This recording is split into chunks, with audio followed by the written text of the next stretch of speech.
Hi అందరికీ, ఈ వీడియోలో మనం నార్మల్ బ్లౌజ్ కటింగ్ చూద్దాం. మొదటిగా నేను మీటర్ లైనింగ్ ఫ్యాబ్రిక్ తీసుకున్నానండి. దాన్ని నేను కింద స్ట్రైట్గా ఇలాగా స్కేల్తో గీసుకొని కట్ చేసుకున్నాను. తర్వాత బ్యాక్ లెంత్ చూసుకుంటున్నాను. పైన కింద నాకు బ్యాక్ లెంత్ నెక్ కిందకి పెంచమన్నారు, అందుకే ఎక్స్ట్రా తీసుకున్నానండి. ఇప్పుడు వీపు లెంత్ చూసుకున్నాను, పాదం ఖర్చు పెట్టుకున్నాను. ఇక్కడ నడుము లూజ్, చంక లూజ్ చూసుకున్నాను. బ్యాక్ చంక లెంత్ చూసుకుంటున్నానండి. ఇక్కడ షోల్డర్కి 2.5 తీసుకున్నాను. నెక్ దగ్గర షోల్డర్కి మాత్రం 3 ఇంచెస్ తీసుకున్నాను. మొత్తం 5.5 తీసుకున్నానండి. ఇక్కడ చంకకి కరువు తీసుకుంటున్నాను, కరువు స్కేల్ తోటి. ఇలా కరువు స్కేల్ తోటి గీసుకొని చంక నేను చూసుకుంటున్నానండి, కరెక్ట్గా చంక అంతా వచ్చిందా రాలేదా అని. నాకు మొదటిగా అయితే రాలేదు, ఒక పాదం తక్కువగా వచ్చింది. అందువలన నేను ఇంకొంచెం పైకి కరువు తీసుకుంటున్నానండి. ఇలా తీసుకుంటే కొంచెం చంక ఎక్కువ వస్తే కిందకి లోతు తీసుకోవాలి, లేదు పైకి వచ్చిందంటే కొంచెం పైకి తీసుకుంటే సరిపోతుంది. కింద ఖర్చులకి తీసుకున్నాను, టక్స్లకి ఖర్చులకి. ఇప్పుడు పైన నెక్ డ్రా చేసుకుంటున్నానండి.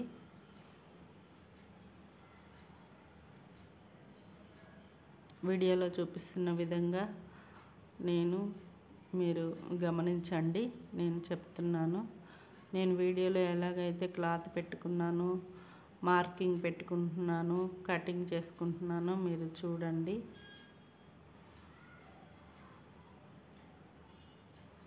బ్యాక్ పార్ట్ కట్ చేసుకుంటున్నానండి. ఇప్పుడు బ్యాక్ టక్స్ దగ్గర నేను మార్కర్ తోటి ఇలాగా రోలర్తో అలాగా గీసుకున్నానండి. ఇప్పుడు నేను ఫ్రంట్ పార్ట్కి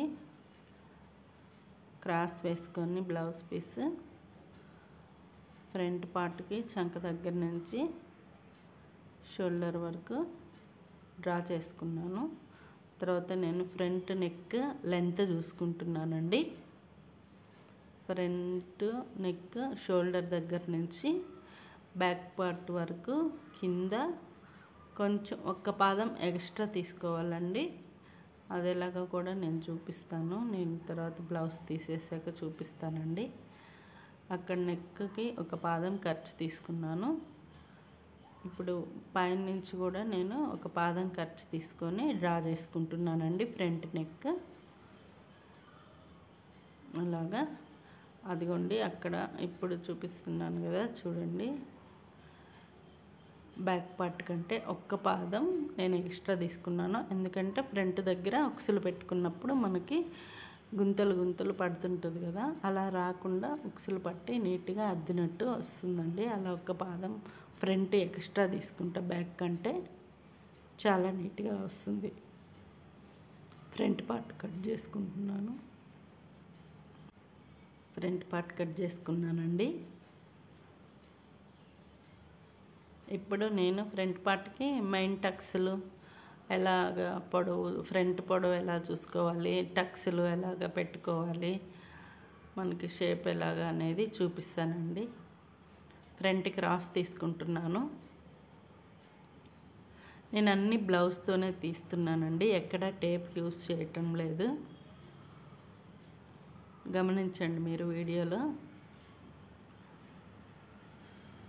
ఒక్క షోల్డర్ దగ్గర టేప్ యూజ్ చేశాను, ఇంకా మిగతా అంతా బ్లౌజ్తోనే తీసుకుంటున్నానండి.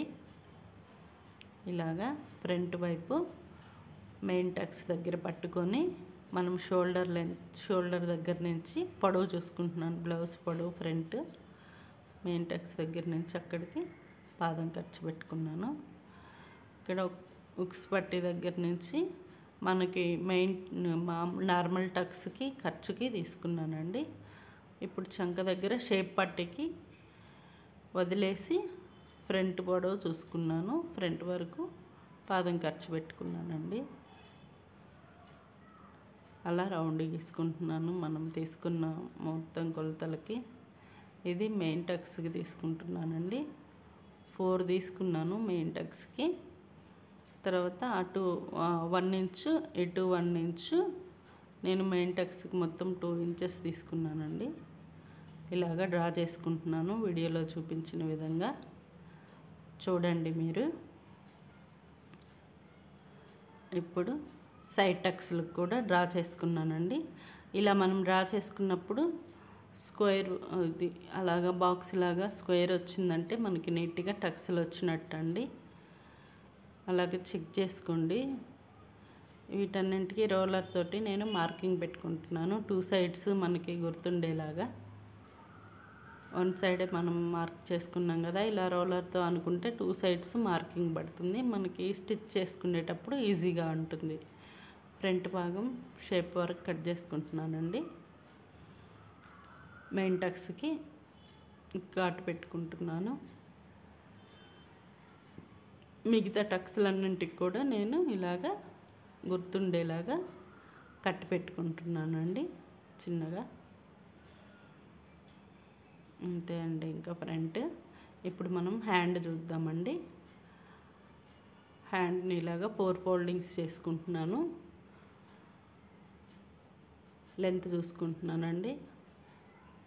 పైన పాదం ఖర్చు, కింద పట్టీకి కావాలి కదా హెమ్మింగ్కి, అందుకని రెండు పాదాల ఖర్చు వదిలానండి.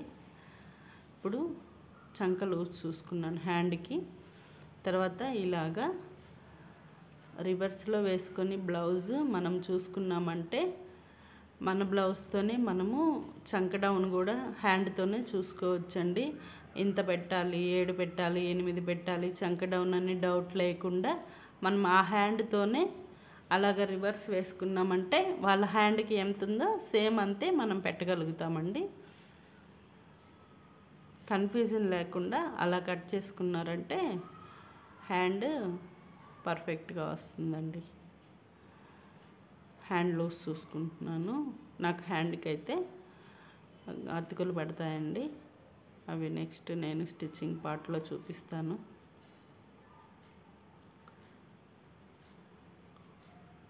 అంత పడుతుందండి నాకు పీస్ అయితే. ఇక్కడ డ్రా చేసి చూపిస్తున్నాను. తర్వాత షేప్ బెల్ట్ తీసుకుంటున్నానండి. షేప్ బెల్ట్కి ఎంత ఉందో అంతా తీసుకుంటున్నాను. మనం షేప్ బెల్ట్ ఎప్పుడైనా కాజాల పట్టీతో తీసుకుంటే కరెక్ట్గా వస్తుందండి. ఉక్సుల పట్టీ వైపు అయితే చిన్నగా వస్తుంది. కాజాల పట్టీ పెద్దగా ఉంటుంది కాబట్టి నీట్గా వస్తుందండి.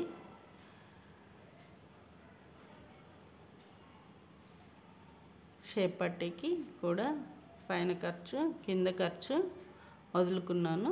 ఎంత లెంత్ ఉందో అంత తీసుకున్నానండి.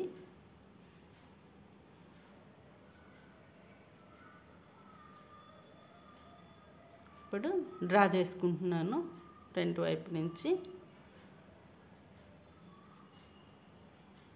కట్ చేసుకుంటున్నానండి.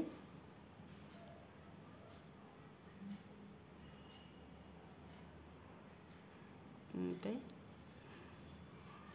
చూసారు కదా, ఇది కటింగ్. ఇప్పుడు మనం బ్లౌజ్ పీస్ వేసి లైనింగ్ ఫ్యాబ్రిక్ని మెయిన్ ఫ్యాబ్రిక్ మీద వేసి కట్ చేసుకుందామండి. హ్యాండ్ వర్క్ కట్ చేసుకుంటున్నాను. నాకు లైనింగ్ ఫ్యాబ్రిక్కి హ్యాండ్స్కి అతుకులు వచ్చాయి.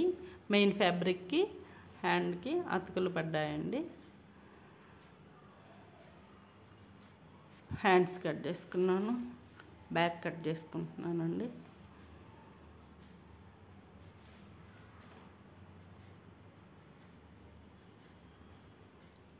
అంతే అండి ఇంకా ఈ video.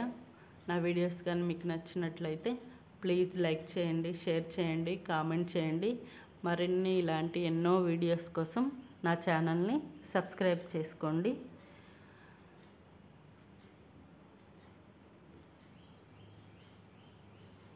Thank you for watching అండి. Please subscribe my channel.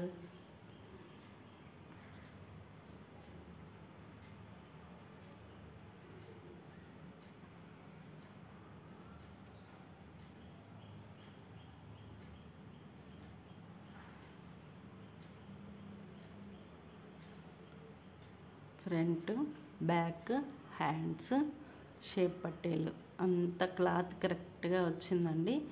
కాకపోతే నాకు చిన్న బార్డర్ కూడా వచ్చింది శారీలో. ఆ చిన్న బార్డర్ తోటి నేను హ్యాండ్స్కి అతుకులు వేసుకుంటాను. పెద్ద బార్డర్ హ్యాండ్స్కి పెట్టేశాను. ఇంకంతే.